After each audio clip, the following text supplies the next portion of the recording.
Well, hello, everybody, and welcome to the Season 3 premiere. It's the Dattitude Podcast. We're live on Friday. Jim Derry, Jeff Duncan. We're talking about the Saints. We're going to talk a little bit about Zion and the Pelicans, but we're going to start with Derek Carr. Mr. Duncan, how are you this morning? Thanks for coming on last minute notice, and I know we said we're going to take some time off, but, we don't get time off. Nah, duty calls. I mean, this is a big week. Not only with the signing of Derek Carr, but, we're getting ready to come up on the start of the league year and free agency. So there's lots to talk about. And what better way to do it than with you, my man, JD, and talk about that king cake that I bought you a few weeks ago. Man, it was good. Let's just let everybody know that I paid off my debt. Ooh, he sure did. We went. We had Parkway Bakery, and then he dropped off the king cake. It was a great pre-Mardi Gras for sure. I hope everyone out there had a wonderful Mardi Gras. You don't have to worry about us talking about king cake anymore. It's at least not for about another 11 months, maybe 10 and a half months. We've done all our talking and we can about king cake. And now it's time to go on a diet. And that part has been pretty darn hard, I will say. But, there has been some exciting news since we last spoke to our people out there. And we appreciate you joining us. If you have any comments or questions, you can leave them as Jerry just did. Whether you're watching on YouTube or Facebook, leave a comment or question. We'll get to it. We'll post it up here. And as Choppa says, salute New Orleans. Okay, well let's salute our city for sure.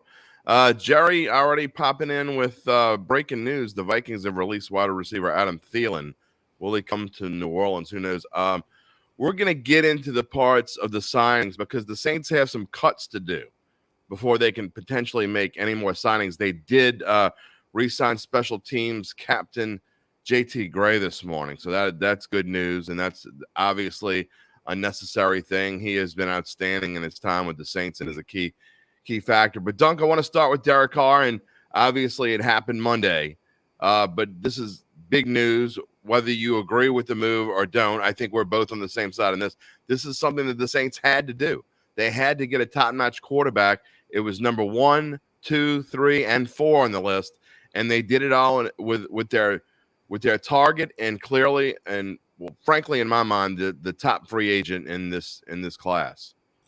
Yeah, I agree. Look, I think there's going to be opinions divided on Derek Carr, and probably rightfully so. I'm not 100% sold that he's a top 15 quarterback by any means, but he's definitely better than anything the Saints have had the last 2 years. It's a definite upgrade at the position, and it's a guy that's durable. He's played almost every game for 9 seasons.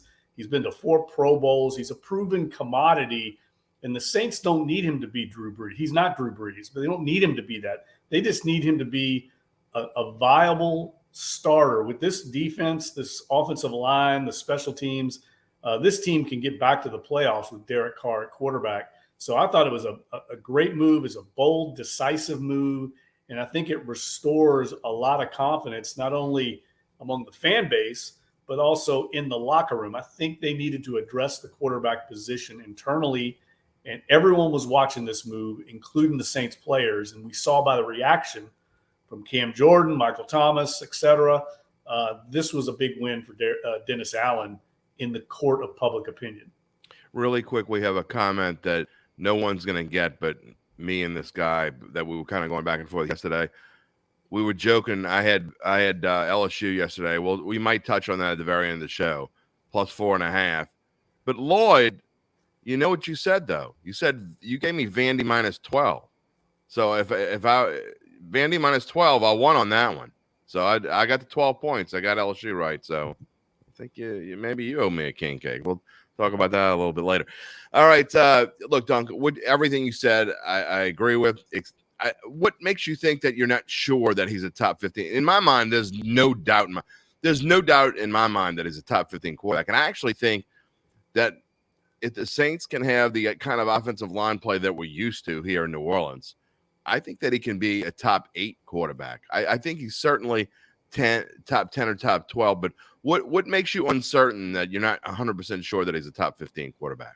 Well, I'm always a little worried when someone as smart as I think Josh McDaniels is. I mean, he knows what good quarterback play is. He was in New England with Tom Brady, the best there ever was. And for him to just willingly walk away, to me, is cause for pause. I'm not saying he's right. The Raiders organization is easily one of the most dysfunctional organizations in the league. But the fact that they're giving up on a guy that, let's face it, we just started this podcast talking about, it's the most important position in the game. And you're walking away with Jarrett Stidham as your answer. That gives me pause. It does. I've seen it happen too many times in free agency, and especially at quarterback. But I will say this. I mean, Josh McDaniels had issues with Jay Cutler. He walked away from him. Not that Jay Cutler was any, star quarterback, but he never solved the quarterback position before. And I think a lot of this had to do with management and ownership with the Raiders. But it gives me a little bit of pause that they're willing to walk away from it. If he was as good as you're saying he is, I can't believe they would walk away from him. Well, I think that Josh McDaniels, in my opinion, Dunk, I think that he's partially it's that he's overrated. You talk about Tom Brady, and now you talk about Jarrett Stidham, and I mean, Jarrett Stidham is what he knows. He's worked with Jarrett Stidham before, and you have to think that there was some kind of friction between he and Carr. I don't know if we'll ever know the answer to that question. Maybe we will, maybe we won't. But to me, what's he like? He likes these Patriots quarterbacks. And I'm not saying Jarrett Stidham's the answer for the Raiders. He may or may not be. And that may not be the way that they go. They may sign a free agent as well. I think they actually have a little room there. But what Josh McDaniels doesn't affect my opinion of Derek Carr at all. I get what you're saying, but where does Josh McDaniels fall on that tree of Bill Belichick, Tom Brady? I think we know where the real talent came there. Maybe we'll find out McDaniels is a really good coach. I haven't seen it yet, but a lot of people say that about Dennis Allen too. So who knows? Lloyd says, do we bring in the tight end from the Raiders that played at Jesuit? You're talking about Foster Moreau. By the way, I covered the last time he ever wore a Jesuit uniform was playing basketball against Mandeville in the Class 5A playoffs, and I was there to cover that way back whenever that was. No, I think Foster Moreau a free agent. I'm not even sure, to be honest. The Saints need a tight end. He is, but I mean, I think the Saints are in pretty good shape at tight end. I like Foster Moreau. I like him a lot. I just don't think he's a significant upgrade over what they already have in an emerging player like Juwan Johnson and Adam Troutman. Oh, we'll see. Gypsy Quill asks, could the Saints get Devontae Adams or Mac Hollins? I don't think either one of those are going to be on the Saints' radar. You can ask that, Dunk, but as far as especially Devontae Adams, I mean, look, the Saints got a lot of room. We're going to get to the cap talk very shortly because we got a few questions here, but I don't think the Saints can think about who else they're going to sign right now. They got to worry about what they're going to do before Wednesday's cap deadline. Yeah, that's what they're doing right now, JD. I mean, I think probably like the JT Gray deal is a good example. They're not only trying to retain guys on the roster and get to them before free agency starts. Guys like Caden Ellis that I know they would like to get back. They probably have already had conversations with trying to get him under contract. I don't think that's going to happen because I think Caden Ellis is going to get away from them. He's going to probably get a big offer in free agency, but they're maneuvering right now to get under the cap. They have to be cap compliant by the start of the league year, which is next Wednesday, March 15th.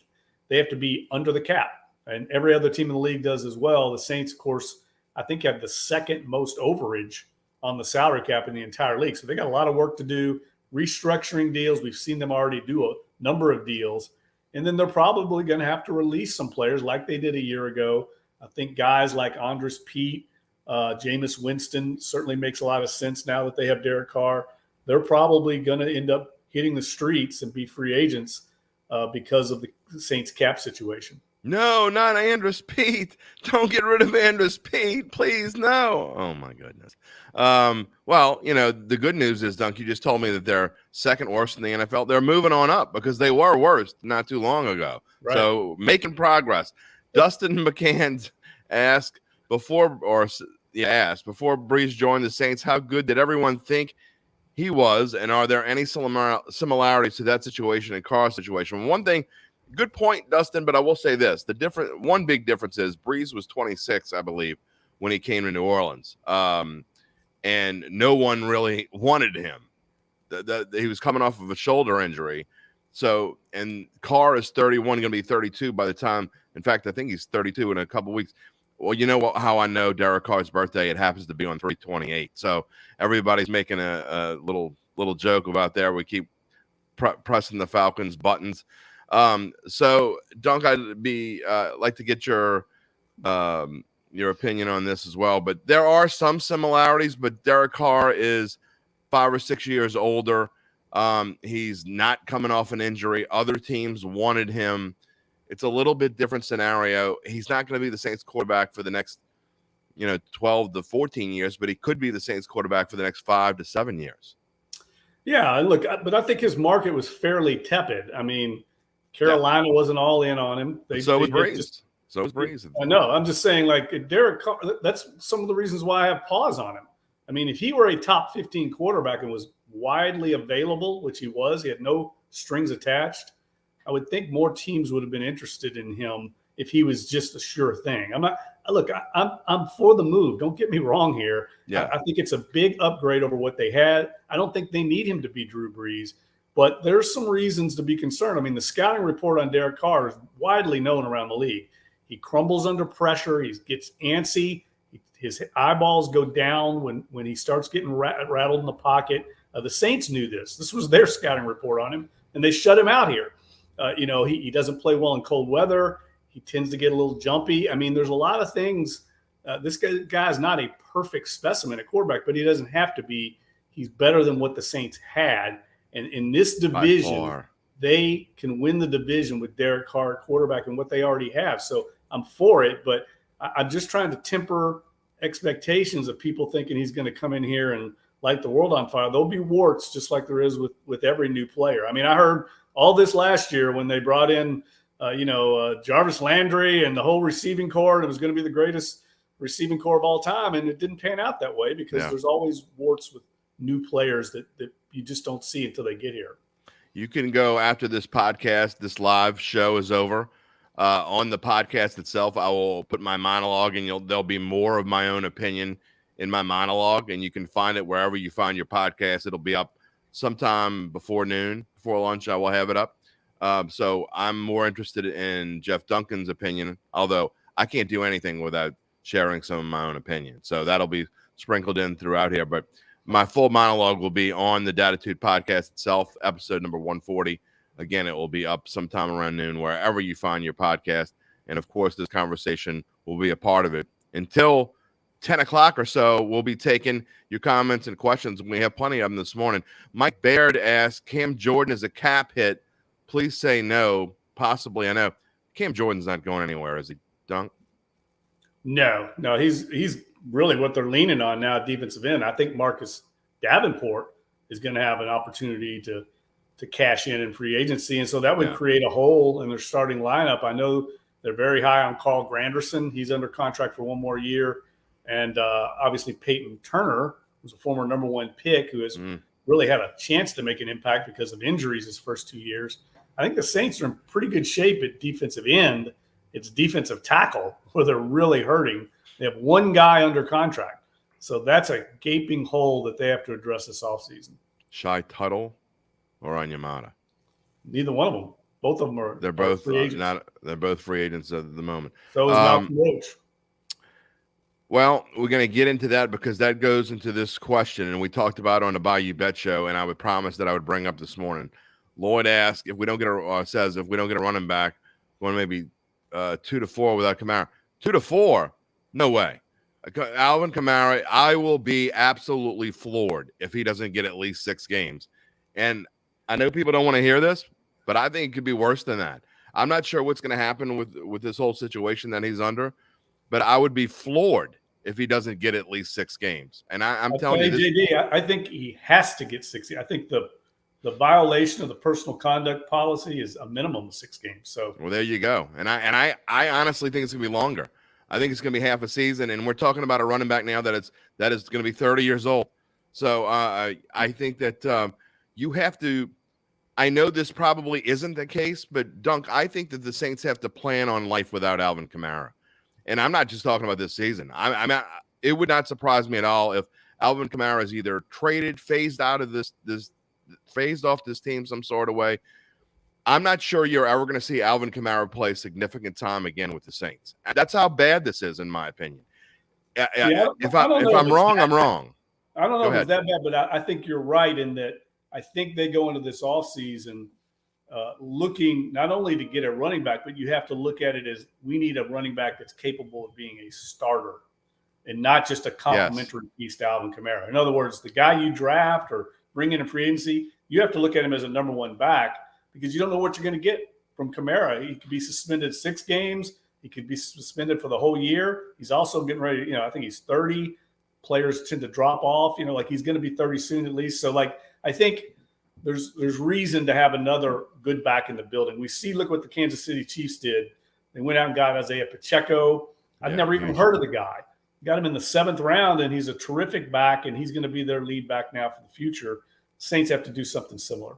I agree wholeheartedly, and that leads me into there's a couple more questions about some other positions and things like that. One that does have to do with running back. What do I think about Tajay Spears? I love Tajay Spears. Now, I'm a little biased because I have known Tajay Spears since he was a freshman in high school. I covered him at Ponchatoula. So, I'm a little biased. But I think Tajay Spears could be the next Alvin Kamara. That being said, I think the Saints need to draft a running back first in the first round. If they do, it won't be Tajay Spears because he's more of a late second round, third round pick, although he is kind of climbing up the charts here. Dunk, what do you think about the Saints drafting a running back first? We've heard, and we're going to talk more about this as we go along over the course of the next month. The draft is in a month and a half. But I think the Saints need to go offense first. I keep seeing these mock drafts where it's a defensive tackle, and I understand how much they need that there. We talked about this on Bayou Bets yesterday, but I think it's running back first and then wide receiver / O-line, and then you can get a defensive tackle. Also something I think you can address from free agency. Well, the way the Saints always work, Jim, they've always operated this way. They try to use free agency basically to address every hole on the roster. I'd be shocked if they went in to the draft without having already addressed defensive tackle and maybe even running back with another veteran running back. I'll just be shocked if they go in with a gaping hole like that. And they've done it in the past. I remember they did it a couple of years ago at corner. They didn't get a corner, if you remember. Yeah. And they ended up not drafting one. And I think they tried to execute a trade, and they got Bradley Roby late in training camp or as the season started. That's rare for them to do that. So I think those are top priorities. But the way they operate in the draft, it's the same every year. And that is, I know they're just going to take the best player that's there on the board. I don't believe that. I'm telling you, that's what they're going to do. I don't believe if there's a running back and a defensive tackle that are graded the same, then they make the decision, But they're not going to take a defensive tackle or running back just to take one. They just don't do that.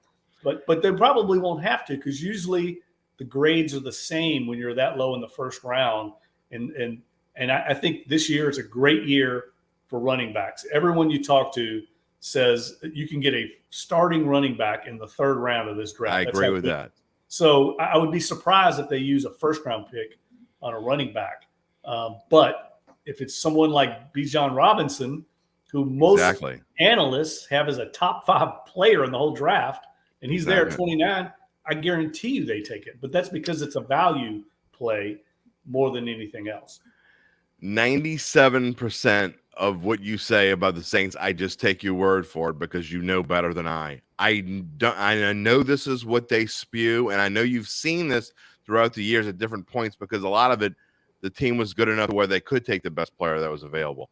I don't think the team can have – if the best player available this season when they come to draft on their board is a cornerback, they can't take a cornerback. If the best player on their board is is a linebacker, they can't take a linebacker there. They have to address what their needs are in the spot that they are right now, in my opinion. So I get where you're coming from, and I know that the Saints say this all the time, but I think maybe 50, 60, 70% of the time that's true. But in this case where they are right now, I don't think they can just take the best player that's on their board unless they're just not putting cornerbacks and linebackers on their board. Let me just put it this way. I think you're right in that regard. But the Saints, when you get down to like the lower part of the first round, they go to their horizontal board, not their vertical board. Okay. I mean, that's the way teams work. So it's almost impossible. I mean, yes, they rank them 1 to 100 or 1 to 150. They do that, but they go by grade, and there's blocks of players usually in that part of the draft. There's usually several or maybe even more that have the same grade. So it's almost impossible for there to be not a player at a position of need, because there's going to be multiple positions in that same grade. So you're right in that regard. They're not going, but it's not going to be a grade of like 6.7, 6.6, 6.5. They're all going to be at 6.7, and they're going to take the player at the position of need probably that they need at that spot. So it's I guess it's a little more nuanced. That's fair enough. That makes a little bit more sense. Christopher says, Chris the Flash. Okay, maybe you should play running back. Alvin is 27. He's going to be 28 when the season starts. So in my mind, whatever their age is when the season starts, to me, that's how old they are. So a 28-year-old running back, I know it sounds maybe a little crazy, but that's about the time that running backs start to take a step down. So you got to think about that. Production has declined the last 2 years. There's no question. And if he's going to miss that much time in a season, to me, it's going to be at the bare minimum, it's going to be a fairly lost season for Alvin Kamara. So that's kind of the point. If I can get this to click on, there we go. Jasper asks, who dat? Do y'all think Winston stays or go? I think there's zero question Jameis Winston is not a Saint in about a week. Yes, he's gone. There's no way he's coming back. I mean, so now the Saints may get to play him twice, because I actually think he's going to go back to Tampa Bay. I wouldn't be surprised if he goes to Carolina. I think he's going to get another chance to start. We'll talk more about that in later Dattitudes. I don't want to, but at the same time, Dunk, it would not surprise me at all if Andy Dalton comes back. Right, as the backup. And you agree with that? Of course. I mean, you have to look at the deal, Jameis. I just called it up right before we went on. If the Saints release Jameis, and they have to do this before the start of the league year next week, they save $4.4 million against the cap. If they designate him as a post-June 1 release, which means they still release him, but it goes on the books as a post-June 1, and they could do that with two different players, no more than two, they would save $12.8 million against the cap. So there's significant savings by releasing him. I think Andy Dalton can be maybe encouraged to come back as a backup, but he's going to be looking at probably a similar contract to what he had last year because of the role he's going to be playing. Derek Carr, the one good thing about Carr, like I said earlier, is very durable, very reliable. I mean, he hasn't missed hardly any games his whole career. So I think they can afford maybe to roll the dice on Dalton coming back at maybe a $3 million deal, because they can't afford to invest too much money in the quarterback position given how much salary cap maneuvering they already have to do, and they're paying Carr, as we know, a 4-year, $150 million deal. I don't know if you heard that little knock. That was me knocking on the desk right there. Mike, love you, man. Thoughts on bringing back CJ, GJ? CD Deuce is not going to be a Saint ever again. No. So the answer is no. And we go through this about once every 3 weeks on this show. People love to bring up CD Deuce and how terrible of a move it was for the Saints. He was not going to play for the Saints. He was going to be a locker room cancer. The Saints did the best that they could possibly do. They had to get rid of him. That was the best they could possibly do. And he's never going to be a Saint again, nor should he be. Well, and the other thing is he was looking to get paid, and they'd already tried to come to terms on a long-term deal, and they were far apart. That's a huge issue. I mean, it was a huge reason to trade him. And we see right now in Philadelphia, they're already talking about him not coming back to Philadelphia because he's ambitious. He knows this is his chance. He's got issues.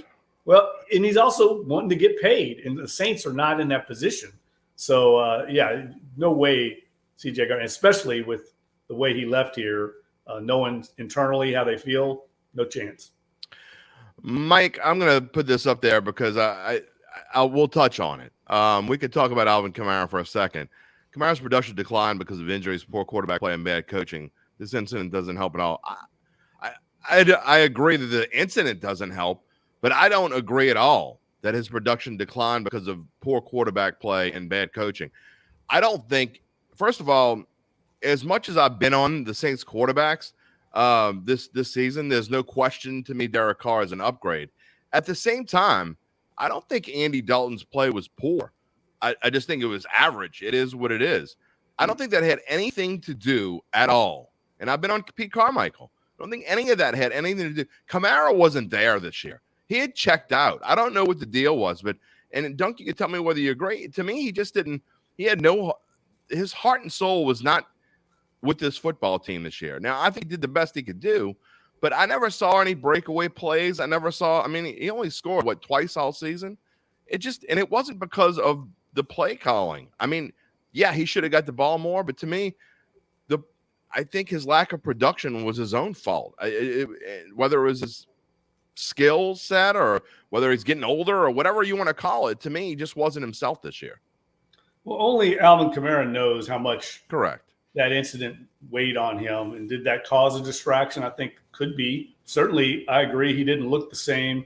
I disagree somewhat in that I do think defenses were not scared of the Saints quarterback play, so they were able to focus on Taysom Hill and Alvin Kamara in the running game. So I do think that does have an impact where Carr can probably help in that regard, injuries along the offensive line. But the injuries on the offensive line did not cause Kamara to fumble 4 times. I mean, he helped lose some games for the Saints because of his ball security issues.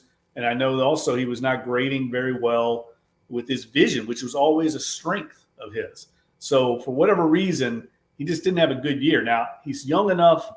He's certainly talented enough, I think, to come back, but he's got to deal with this off the field issue. And there's nothing he can do about that other than try to fight in court. But even as we all know, the league doesn't even have to, they can weigh in and discipline him whether he's convicted or not. It doesn't matter. Will. Yeah, and they will. Yeah. So I think he's looking at a minimum 6-game suspension. And the Saints, I just know from talking to people that were with them in the combine last week, it's a high priority this offseason running back. There's zero question that it's going to be a high priority. And I think you'll see both a running back drafted within the first 3 rounds and a free agent signing of some sort, maybe a veteran of some sort. I think there'll be multiple new running backs in this building. Mark Ingram, I'm not exactly sure how old he is, but I think he's in the neighborhood of 33, 34 years old. He's the oldest running back in the league. He was the oldest running back in the league last year. There you go. So I think either he's done or he's pretty darn close to done. So you can't count on Mark Ingram, nor do I think anyone is expecting to. Let's see some other comments that we've had here. There was one that I missed somewhere, and I know we're on live TV. I say this about Spears real quick. I mean, I love Tyjae Spears. I've thought all along he's the best running back I've seen at Tulane, since Matt Forte. I mean, he's a terrific back. He's not quite big enough, though, I think, to be an every down back. He's not as big as Alvin Kamara. He's a little smaller, but he's a dynamic playmaker. I mean, unbelievable runner, vision, elusiveness. Can catch the ball out of the backfield. I mean, he is ready-made for the NFL. And unfortunately, he's played so well, he's shot up. I mean, I remember one time talking to Jeff Ireland about him. Like he might be a 5th or 6th round pick. Jeff Ireland loved him, but at that time we were thinking he was going to go in the 4th round. Yeah. And now they're talking 2nd round. I mean, he's that good. That's what I'm – exactly. That's what I'm thinking. He's going to be a 2nd round pick. And I think as we go further, Dunk, I think he's going to shoot up draft boards even higher. So, I mean, I think for the Saints to even if that's a guy that's on their radar, I mean, they're going to have to think about using their 2nd round pick, which is a high 2nd round pick. So that's going to be whether they want to go that high with Tyjae Spears. I don't know, but I think he could be a difference maker for this team. There's teams worried about his medical too. I mean, he had that knee injury a year ago. And, also true. there's some things that could cause him to fall a little bit, but there's so many other good backs in this draft.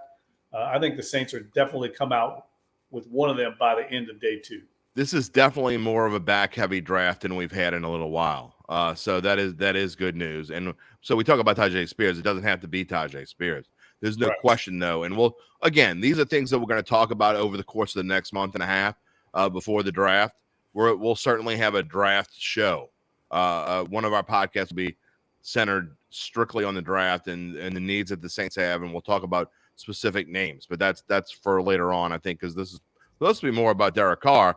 And here's a good question from Jasper about, since we have Derek, and we meaning the Saints have Derek now, do you think we will see the Taysom Hill package a lot less now? My answer would be no. I don't think you'll see it any less than we see it now. Dunk, you can opine on that. No, it's a good question, Jasper. And I think it'll all be game plan specific. If they feel like that's an area they can attack an opponent with that jumbo package and the read option with Taysom Hill, they'll use it. But I definitely think it will continue to be a staple of their short yardage, goal line situational package. That's where they excel with it. So he's not going away. And in fact, if anything, I think he's going to continue to be one of their main producers in their offense. But now that you've got Derek Carr, as I was alluding to earlier, defenses have to respect his arm talent. I mean, he's got a terrific arm. There's no question about how good an arm he's got. And so I think that ability there is going to free up some of the running game and make things easier, along with a healthy offensive line, make things easier for Kamara and Taysom Hill. Don't you would think even through the courting process, and when Derek Carr was trying to figure out if this was the best place for him, you would think that Taysom Hill would have come up in those conversations. Yeah, 100%. I mean, I'm sure that was part of the sales job. And look, the other thing, some of the things I mentioned earlier, the knocks on Carr. I think hasn't won a game in cold weather in his entire career. He's like 0 for 7 or something. He jumpy in the pocket. Well, the Raiders have always had offensive line issues and protection issues. So some of these things the Saints, 100%. I think, can correct. He's going to play in the Superdome for most of his games in the NFC South, in the South. So, like, the cold weather will not be a huge factor. There's a reason why I think it's a good fit for both sides. Yeah, I mean, people talk about this all the time, about Derek Carr, about how never won a playoff game. He played on awful teams. And a lot of times these teams were even mediocre or making the playoffs because of Derek Carr. And, he never had an offensive line that was in the top 20. And he never had a defense that was if you go by yards per game, he had one defense that was number 14 in a 9-year career, one that was number 19, and all of the rest of them were lower than 20. So that he's played for teams with terrible defenses and terrible offensive lines, and quite frankly, at some spots, terrible coaching. So I mean, except for John Gruden, I think never really had much of a coach. So that's just my opinion, and we'll see if it matters or not. Other questions, and there's a few people asking this same question. Bucks Skull Gang. I don't know if you're a Bucks fan or not, but I've heard a lot of Bucks fans say that they're going to miss Leonard Fournette. Leonard Fournette, a New Orleanian, obviously went to St. Augustine High School. Do you think that the Saints will be looking into Leonard Fournette coming here? That's a good question. I don't have a sense either way on that. He doesn't seem to fit what they need. I don't see, I agree. The need for Fournette. It also will depend on what he's asking for. What does he think he can get in free agency? Fournette lost kind of some of his burst and explosiveness last season. He had a really poor year, yards per carry, things like that. Now, I know the Bucs offensive line was riddled with injuries, but there's a reason they're walking away from him as well. So to me, it doesn't seem like a good fit. I would think they'll make a run at like Latavius Murray. He knows the offense. He's kind of the big back that can carry the load. But the Denver Broncos are going to probably want him back too. And Sean Payton's there, who's very familiar with Latavius Murray. So I think, they're not going to get into a bidding war for a free agent because I think they can get one in the draft. And they've got Kamara at some point coming back, hopefully. So you just can't invest too much in that position. But I would be surprised if Fournette were at the top of their offseason to-do list. Dunk, if we ever get the chance to have Mickey on again and ask him this question, I think this will be the answer. If you go back to last season, and one of the top 3 regrets I would bet is the fact that they let Latavius Murray get away when they had him in the building again last year. Well, they tried to bring him back.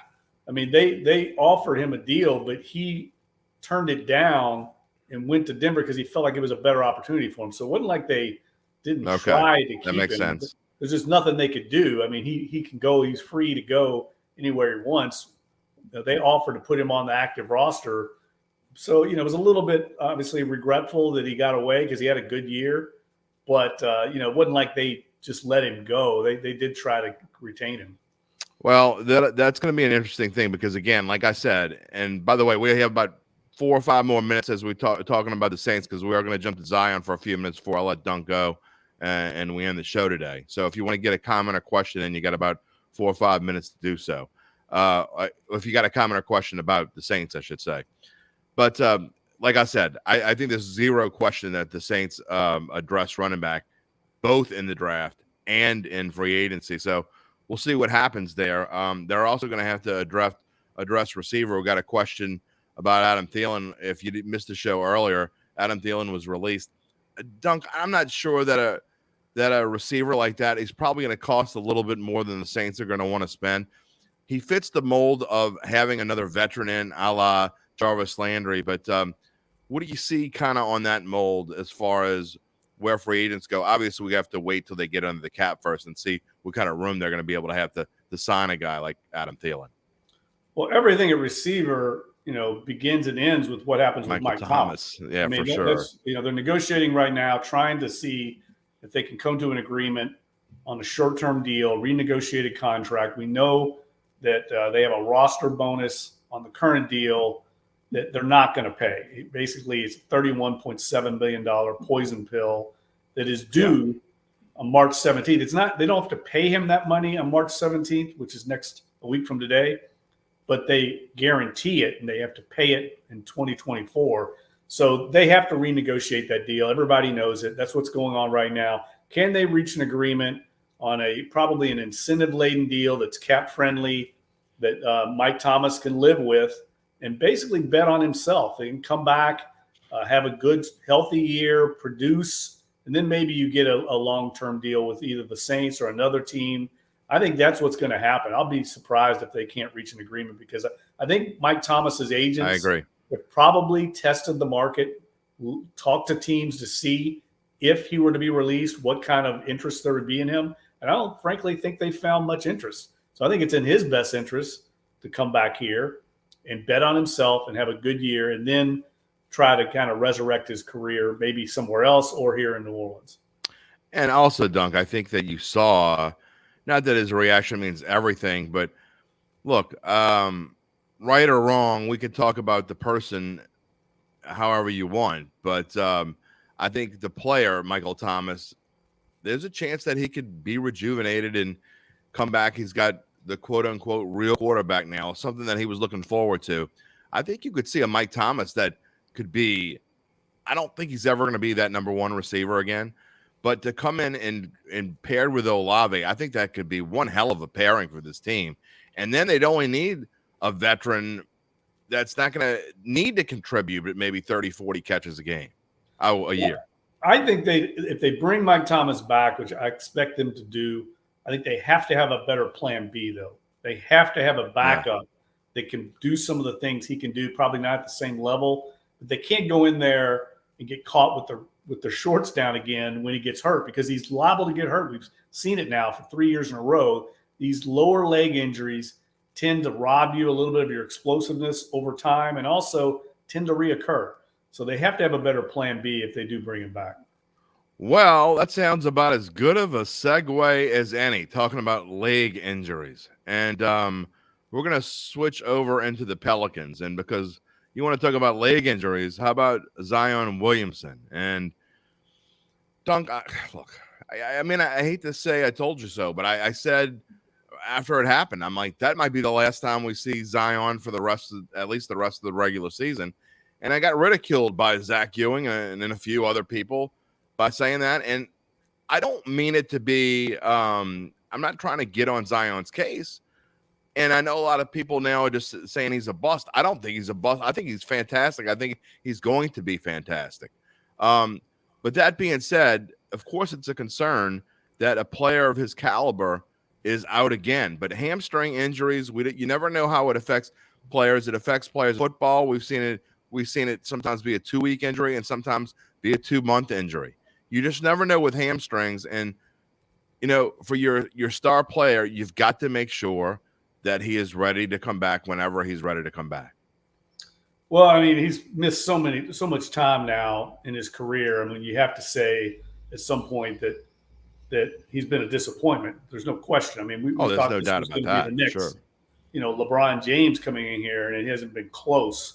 When he's been healthy, we've seen the potential, but he's got to grow up a little bit. I mean, he's got to learn to take care of his body, start becoming more of a professional. It's not all on him. He's had some bad luck with it. But the fact is, he's a unique physical specimen. And a lot of people who looked at him before the draft, a lot of medical people will tell you, they talked to him about taking care of yourself because you're such a unique specimen. There could be chances that this kind of stuff could happen. So he has to know that about himself, and he has to become more of a professional, because I do think that some of these setbacks he keeps having, he has to take accountability for some of them with how he's addressing his rehab. Well, that goes into part of what we were talking about Bayou Bets yesterday. I was asked the question, do I think Zion Williamson is a bust? And my response is, get out of here. I mean, he's 22 years old. You can't call a 22-year-old a bust, no matter what he's done. And so the answer to this is, my question to you is on that. It's what you touched on. Do you think that now that he's getting a little bit older and he's becoming a real adult, because frankly, a 22-year-old male is not even an adult in my opinion. I mean, if you remember, Dunk, think about the things you were doing when you were 22. It's different for guys than it is for girls, in my opinion. Do you think as he grows a little bit older now and starts to understand that he will start to realize what he needs to do for himself? I think that's going to play a part in the future of his career. Well, he's got a lot of organizational support. I mean, I know the Pelicans know that he's the face of the franchise, but I do think they're going to have to take a long, hard look organizationally this offseason to what they're doing in their training staff with this roster, because they've just been riddled by injuries. I mean, it's not just Zion. It's not just Brandon Ingram. Yeah, Bey's hurt again. Yeah, they've got 3 or 4 guys still out. I mean, and this has been an ongoing issue. They've got to address it. It can't just be bad luck. There's got to be more to it than that. And I know they will. And then I also think they really have to sit down and take a long, hard look. Is this Brandon Ingram, Zion Williamson pairing the future? Is this a 1-2 punch that we can count on, given their injury history, given how they haven't played very much together on the court? I think that's something that they have to address. Maybe one of them has to go. And I'm not saying they're trading them, but I think you have to at least look at it, because I think they've reached a little bit of a crossroads here. That's tough. I mean, I don't know how you'd exile one of those guys. I mean, and I get what you're saying, and they do get hurt a lot, but goodness. I mean, just to see them on the same court for 60 games in a season would be, I mean, you'd have to think that'd be a 40-20 stretch. I mean, that's how good these guys are. But how can you count on that? I mean, I don't know if you can think that's going to happen. Yeah, I guess you can't count on it. Where do you think this team goes here the rest of the year in the short term? I frankly think, and I thought Zion would be out. I said it in early January. I thought Zion would miss the rest of the regular season or close to it.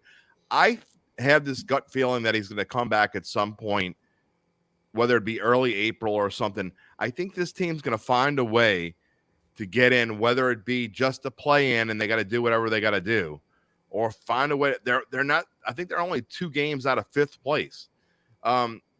Their schedule gets a lot easier, and as you look at it here coming up, they've got 3 more games in the homestand. Thunder, Blazers. That game Tuesday against the Lakers, Dunk, is going to be huge, and then they have a back-to-back against the Rockets. The Pelicans, even with the injuries that they have, I think they have a chance to make a little bit of a move here. Yeah, I'm with you. I think the goal's got to be just get in, right? Even if it's the play in.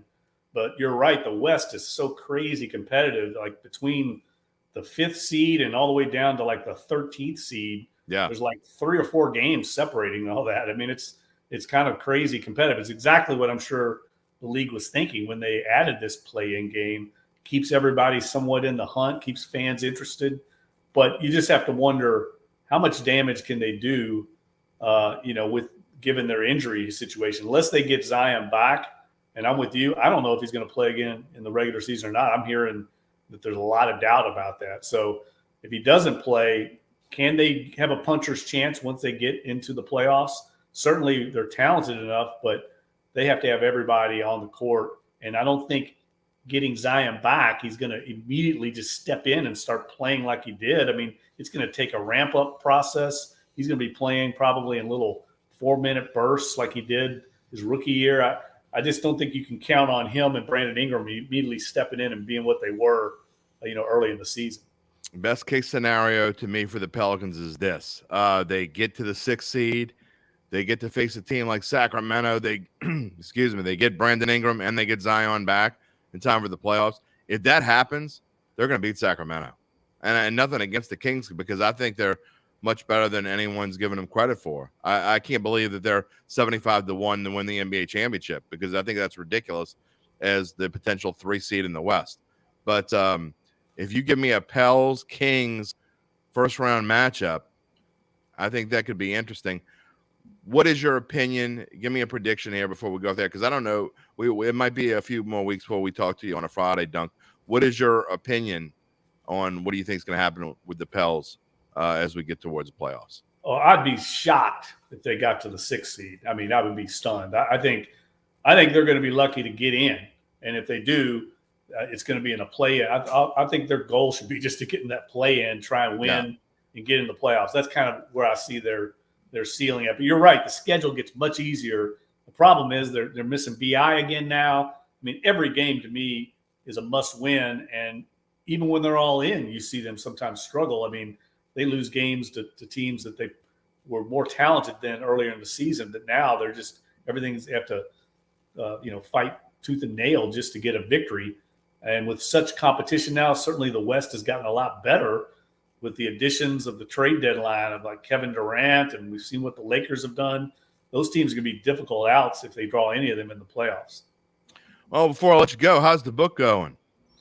Well, it's going slowly. Let's put it that way. I mean, it's been working on it day and night with Steve and Michelle and Steve Gleason, by the way, for those of you that don't know that Jeff Duncan's working on a book with Steve Gleason.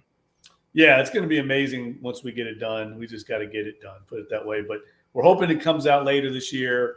If not, it will be out early spring of 2024. Steve's story, as everyone I'm sure knows, remarkable story, extraordinary life he's lived and continuing to live. And I feel very lucky and grateful to have the opportunity to work with him on this project. It's the most inspiring thing I've ever done. Well, Dunk, it's going to probably be a few weeks before we talk again on Dattitude. We've got a baseball draft coming up. I don't want you to think too hard. I know the Derry Bombs have regularly kicked your keister. Not last year. We didn't kick anybody's keister last year. But, maybe you should take a couple days off the book and kind of study fantasy baseball a little bit, because, it really kind of hurts my feelings that you keep getting your ass kicked. I'm just saying. You know me, I'm going to continue to draft San Francisco Giants and lose because of that. Yes, you will. Yes, you will. Brandon Belt, where you at? You'll pick some guy that's in AA somewhere and like late in the rounds and stash him away and think you got yourself a stud. But who knows? Maybe you do have yourself a stud. Dunk, we're going to talk a couple of things before the beginning of May. We have to have a show together, obviously, about Saints draft, and I want to do a special on the Kentucky Derby at some point. I know, horse racing is your thing, and for those who don't know, you grew up in Louisville, and it's a big deal for you. I think we can do a whole show on talking about not just the Kentucky Derby, but horse racing in general, and you can teach guys like me who don't know enough about the sport, which I think is a great sport, by the way. I just don't know enough about it. I think we could do a whole show on that. What do you think? Yeah, for sure. Let's do it before the Derby, or even I know the Louisiana Derby, I think, is coming up in 2 or 3 weeks. That's always a big deal as well. The main local prep race for the Kentucky Derby, but happy to do it. It's a very complicated but fun mental challenge of trying to handicap a horse race. And as a sports betting writer, it's one thing that's kind of eluded me. I remember I went to the track a lot as a kid with my grandfather, and I understand win, place, and show and where the exact numbers come from and the daily double, but I don't understand the nuances. And I have a lot of friends who do and love it. I just never understood the nuances. I was never great at horse betting, and I want to be. So you're going to help me with that. And we're going to look, it can be intimidating for it is because there's so much to try and process, but it's a lot of fun. And to me, there's a lot of majesty to the sport. In addition to the betting part of it, it's just really if you haven't been to the Kentucky Derby, it's almost impossible to describe. It's like unlike any event in the world. I mean, you have every kind of human being under one roof: celebrities, billionaires, some of the richest people in the world, college frat and sorority people out getting, drunk on Jello shots in the infield. It's an incredible experience, and it all goes on while this incredible horse race is building up. And New Orleanians love it because it's like 2 weeks of partying for a 2-minute horse race. On my bucket list, a mint julep at Churchill Downs. Whether it be on Kentucky Derby Saturday or not, it's got to happen. It's going to happen one of these. Maybe I'll do it with you one day, my friend.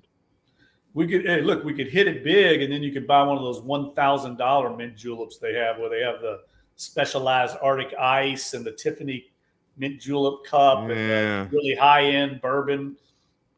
I like to spend money, but I think just out of principle, even if I had like Zach Ewing's kind of money, I don't know that I would spend $1,000 on a mint julep. That's all right. Good. If you hit something like Zach hit, you just throw $1,000 at it. That's what it's all. That's who buys those $1,000 mint juleps. People that just had a huge score. I want 100. I want to win 100 grand. Like that's gonna be my new song. I want to win 100 grand. All right, Dunk. We will talk to you soon. I appreciate you coming on here early and talking about Derek Carr, and we will get together very soon. Talk about the draft and of course horse racing, and let's see what happens in baseball. That's about to start. Talk to you soon. All right, bud. Thanks for having me on.